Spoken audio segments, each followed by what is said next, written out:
There are fantastic games that I've never finished or don't play anymore because their loading screen is unbearable. And it's not just because of how long they take either, it's the fact that a loading screen can completely ruin all momentum. Think of all the innovations in gaming in every other aspect. The transition from 2D to 3D, the visual, sound, and gameplay designs being constantly upgraded. Now think of how loading screens have progressed. Overall, they've gotten shorter over the years, barring some titles such as Dragon Age Inquisition, but when it comes right down to it, most loading screens are just a blank canvas or a picture thrown up while something in the corner jiggles or moves in a circle. It's astonishing to me that most developers haven't found a way to make loading screens less infuriating, but some actually have. The first game to have an interactive loading screen was Skyline Attack on the Commodore 64 back in 1983. Then a few years later, Richard Ackland created Invade-A-Load, which was a Space Invaders clone that you could play while the real game desperately tries to figure out what it was doing. And once the PlayStation came out, loading screens got way out of hand. We're talking about up to 10 minutes of just sitting there wondering if the game froze. The only way I could tell was by putting my ear close to the console and listening to see how the disc was spinning, anxiously waiting to see if I lost all my progress or not. This was by no means an entertaining experience, and it was definitely a time where gamers needed something to keep them interested. But little did we know that Namco was in the middle of owning a patent on the whole concept of interactive loading screens. Therefore, from 1995 to 2015, only Namco was allowed to have a game within a game while it loads, and they usually used Galaga or other old arcade titles. But this means that when it came to all other developers and publishers, there was 20 years of just this.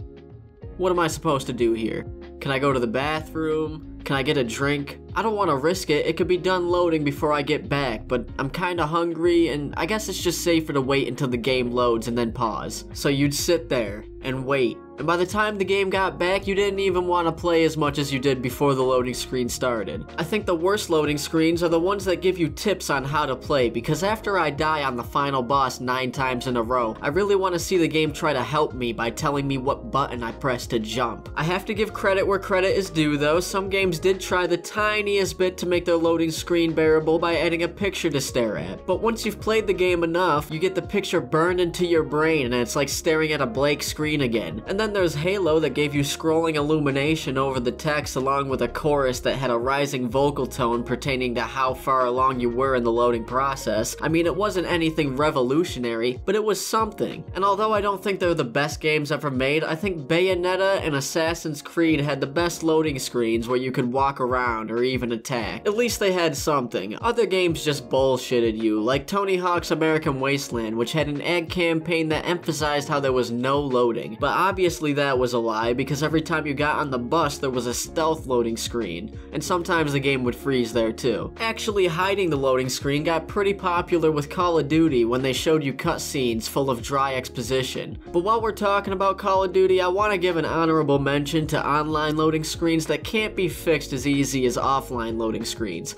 such as connecting to servers, waiting for everybody to actually join a match, and who could forget the classic post-migration, along with all loading screens that don't involve games like waiting for a video to buffer. I just really want people to take advantage of the interactive loading screen that was previously patented, so I expect that if a game does have excruciating long loading screens, then there should be something to keep the player interested, and eventually I hope that loading screens are completely abolished and there won't be a need for them because of how good the hardware is. But I want to hear your opinion on the subject. Do you think that loading screens will eventually go extinct, or do you think that it's really not a big deal and this entire video has been like a loading screen before I continued making content that you actually care about? If you're a fan of me opening the discussion on various topics in gaming such as this one, or if you're a fan of the Games You Might Remember series, then please hit that subscribe button. If you want to have a personal conversation with me, then feel free to join the Daily Quest Discord, and we also have a Twitch channel. I'll let you know what we're going to be doing with that in the future, but for right now, peace and have a good day.